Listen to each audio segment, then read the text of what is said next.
Is joint pain or stiffness affecting your quality of life? I personally suffered from knee and lower back pain from my training and hobbies. Since I started taking a scoop of NativePath's collagen every day, I noticed a significant improvement in my joint health. I am able to do more things I enjoy with those I love and care about. I personally recommend everyone try NativePath's collagen for joint recovery and for a variety of other health benefits. NativePath has generously offered all of our listeners 15% off by simply entering the code AISA15 at checkout. That's code AISA15 for 15% off your entire purchase. All of NativePath's products are high purity, organic, grass-fed, and clean. So check out all of the great products they have available at their website, nativepath.com. After a goal is a struggle. It is a little bit of a battle here and there. Any achievement takes work, time, and probably a lot of learning.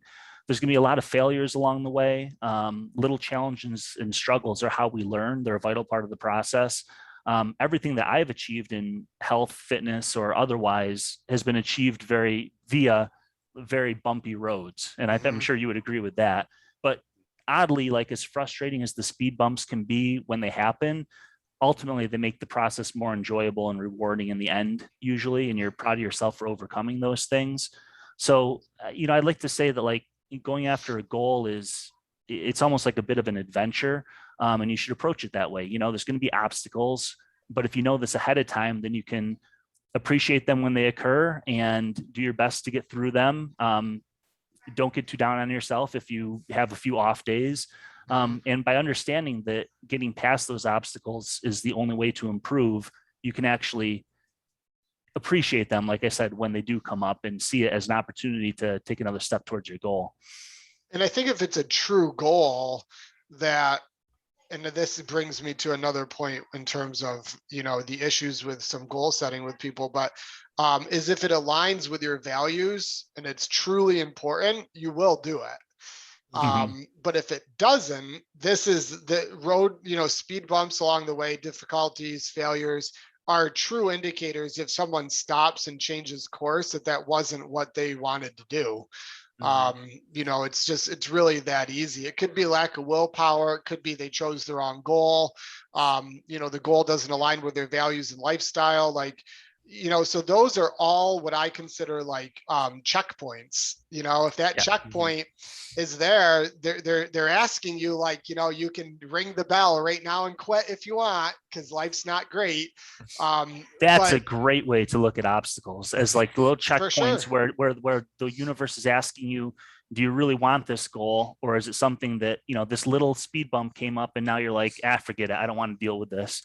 But absolutely. You got to think, we're thinking about New Year's resolutions, right? So sometimes these are just things that people are like, I want to do a whole 180, So it's like, it could be something like someone wants to quit smoking, which that's a huge goal. And that's a huge thing to try to quit, right? Very difficult. Yeah. Yeah, it's possible. And he'd have, and that's a goal where there's going to be a lot of speed bumps and a lot of days where you have setbacks. Yeah, because you're going to have withdrawal symptoms. And it might be one thing while you're still smoking to say, I want to quit.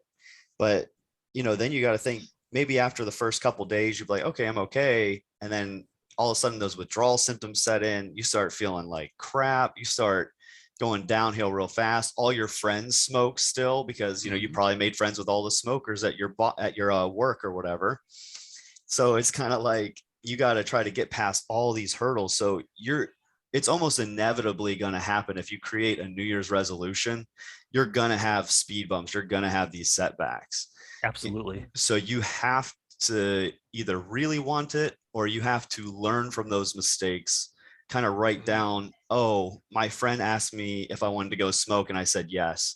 And that's what got me back onto this. So maybe next time I have to, just say no or whatever it may be. And so you really have to be conscious and you have to want it. And that's why I think writing things down and trying to learn from any failure that happens is very important. Yeah. A big theme that keeps coming up here is staying aware, of like you're always staying conscious is the word that you just used of, why did this hurdle set me back and what did I do well this week and so on. But you got to always be assessing and reassessing, like Josh said earlier. You can't just setting the goal doesn't take care of it for you. There's going to be constant, like, how did I do this week? Oh man, why did I fall off this week? Yep. And you got to stay aware of all that stuff. We touched on something that was probably my biggest tip, actually, I think you both sort of touched on this already, but I was going to say set goals that actually matter to you.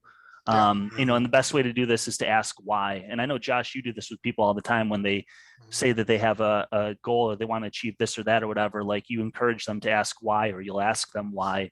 Sometimes you have to do it several times, why, and then they give you an answer. Well, why? And then they give you an answer. And then, you know, but why do you actually want this thing? And the trick here is that you have to be truly honest with yourself, because deep down you probably know what it is that you're, why you want to lose that weight. Is it so that you can look better in pictures and impress a friend, or make your ex jealous, or whatever? Or is it because you want to be healthy long term so you can play with your kids when they're older, whatever it is. But in the long run, I think you're far more likely to stick to a plan when you actually deeply care about the goal, or the thing you're trying to achieve. It's easy to be excited about something for a week or a month, but you're eventually going to lose interest and motivation if it's something you only half value. So asking why is huge, I think. I do think a lot of people set goals that sound nice to them, because there's thousands of things that if I could snap my fingers, I would like to be able to do this or that or whatever. But do I care about it that much that I'm going to put in the time and effort to get there? If not, then it's maybe not the right goal for me, because everything takes time and effort. So what do I want to spend that on? Yeah, I think a lot of people will change their goals when they start asking that question. Yeah. Like that's a gut shot for a lot of people, all of us included. A lot of sometimes the ego is in play. It could be relationship, finance, freedom. It's all these other values that a lot of these things boil down to. That when you get to that, there's a lot of ways to skin the cat. Maybe it's not running a marathon or losing 10 pounds. Maybe it's just having a date night once a week with your spouse and, buying different clothes or something. Like, there's so many ways to go about that. That's why I think it's important to make sure that what you're chasing for the journey is in accordance with your values. And so values I define as where you spend your time, money, energy, and thoughts. If it doesn't align with that, this goal is an outlier. And if it's an outlier, it's going to suck going after every single day. So if it's part of the lifestyle, part of your social network, part of where you want to be, like for us, like health and fitness is just sort of what we do. It's part of our huge value system. So when we set a goal within that, it's not like we have to rearrange 18 things in our life to make it happen. It's sort of already in place. And so that's really, really important for people, because if it doesn't align with your current-ish schedule, I'll say, you may have to make some changes, but for the most part, your big values, unless you're looking for a huge, huge, huge overhaul, it's going to be too hard long term. I just want to interrupt this amazing podcast with a brief message about one of our sponsors, Lombardi Chiropractic in Oneida, New York. I found Dr. P 8 years ago due to my continual discomfort and pain in my back, and as an active athlete and someone who likes to play hard, my sessions in the gym started to regress.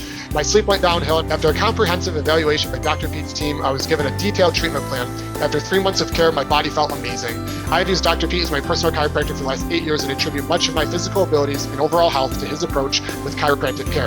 The good news is Lombardi Chiropractic is offering a 50% discount on the initial exam and x-rays to all new members that use the coupon code A is A. So stop trying to self-diagnose and save yourself time and money by visiting lombardichiropractic.com and schedule your initial consultation today. Yeah, one of our first podcasts was on getting clear on your values. And we've come back to that so many times in our podcast, because it is like the most important first step. If you're not clear on what you really care about, then you're going to be just, adrift at sea.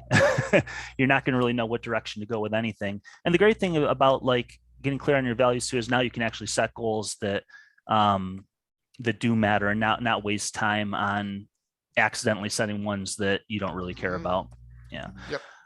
I'll mention another really quick one too, is just don't set too many goals. I'm not sure how many people fall into this problem, but you're always going to be more effective if you set 2 to 5 goals, let's say, that are really important to you, versus I'm sure I could list off 20 things I'd like to achieve this year, but I don't have enough time or energy to spend on all those things.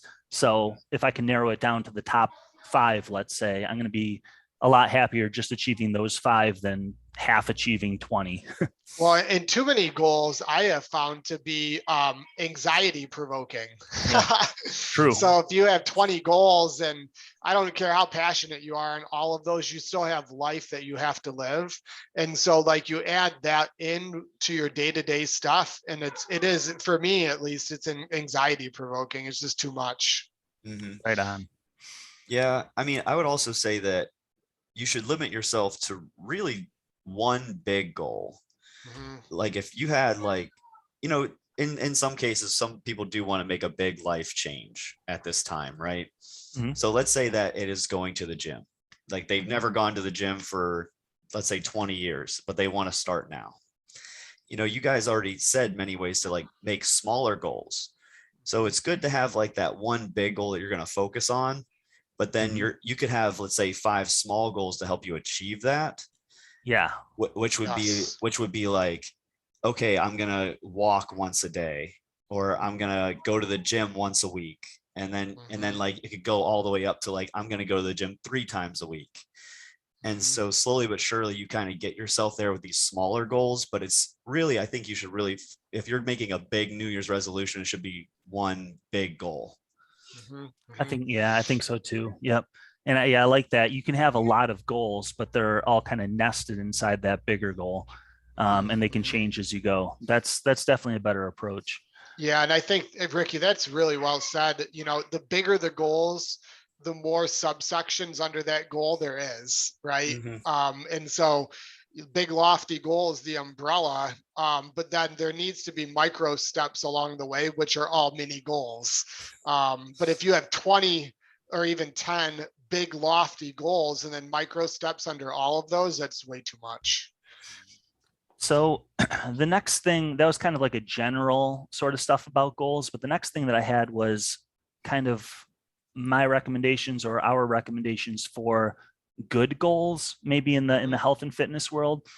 And this was kind of hard to write because goals are up to the individual, and if someone has a certain goal, people value different things, and a good goal for you is what you actually value, like we already talked about. But I do think that there are some that for most people are better goals than others. So I was going to try to talk about maybe some ways to set what I would consider to be good goals in like the health, fitness, and wellness world. Mhm. So for example, like the first thing I was going to say is to focus on health first, as opposed to like say vanity goals like aesthetics or how much you can bench or something like that. Millions of people choose to, let's say, go on a diet every year, and 99% of them it's because they want to lose weight to look good or something like that. I'd rather see people slowly make changes to the way they eat with the goal of simply being healthier, having better nutrition. And to me, this is important for 2 reasons. One, health is the most important thing in the long run. 20 years from now, are you going to really care what you looked like at your leanest? If you like dieted hard for 3 months and you had great abs for a month before you fell off the wagon, or how much you lifted on your best day? Probably not, but you are going to be happy to still feel good, have good energy, be free of chronic diseases, not be taking medications, etc. Right? So long-term health is always the best goal, in my opinion. At least that's my value. And then the other thing is getting healthier leads to success with all of the other goals that you're trying to achieve. So even if like the goal of getting healthier in the long run isn't all that appealing to you or particularly sexy to say, that will help you to achieve any of the other goals you've got. A healthy body lets you lose weight easier if you have a healthy metabolism. It's easier to get stronger and build muscle if you're eating a clean diet with plenty of protein and other essential nutrients and so on.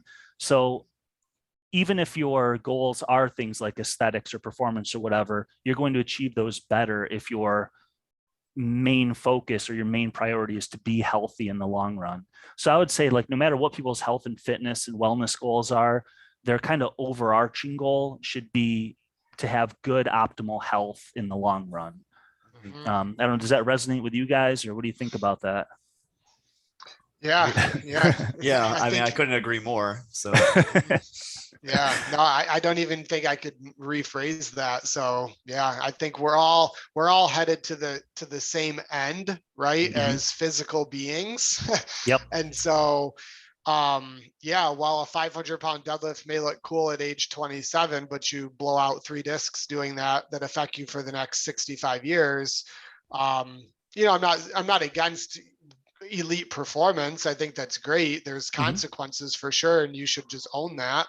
But yeah, no, overarching health is the end goal. And I think, Andy, you said it really well.